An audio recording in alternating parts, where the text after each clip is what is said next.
guys mga nila nag-i-tayo rin karon mga battery. Ang problema ni dili na ma-charge kung kahit check na ko ang isa ka battery 0.5 volts karon.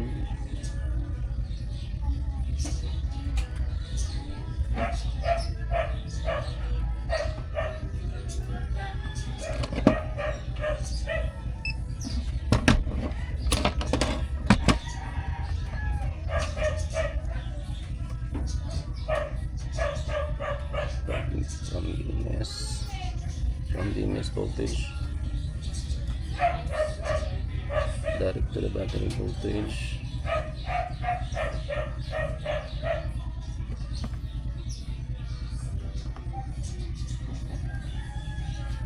Partial voltage.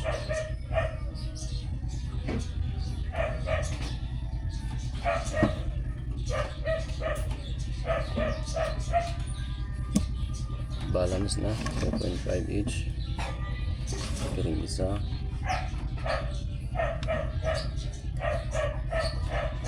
From DMS 18 volts. Direct to the battery is 18 volts, the same. Partial voltage 3.5. Unbalance 3.6.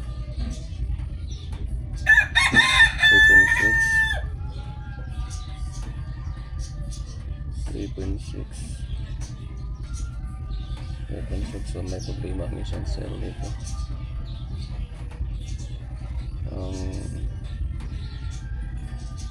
Cell 1 3.5.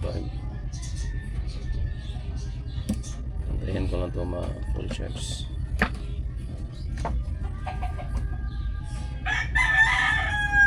Ang ng maxer.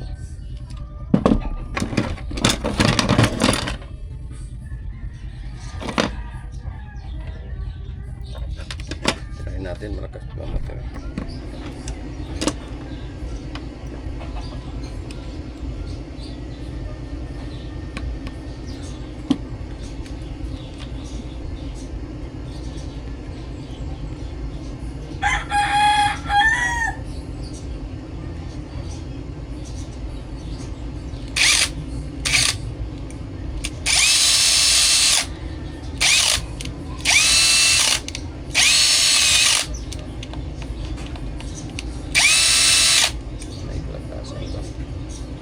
Malakas pang battery.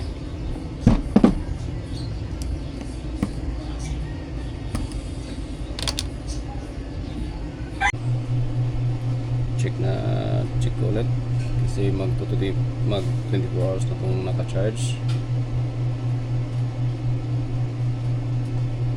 Full charge na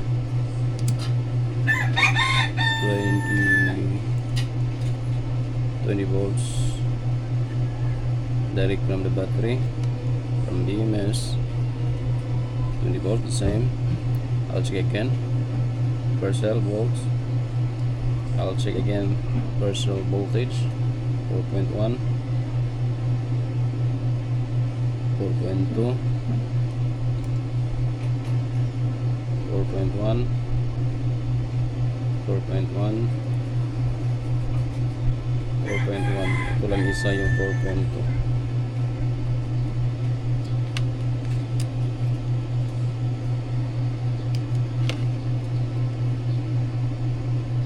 4.1. Fully charge na, okay na to. Yung isa okay na rin. So ibalik ko to.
Fully charge na lahat.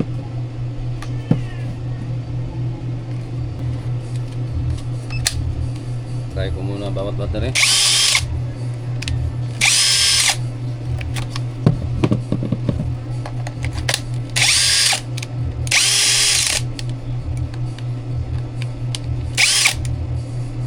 Okay, wala problema na. Okay na. So guys, kung may katanungan kayo, if you have any questions, so guys, if you have any question in regards to this,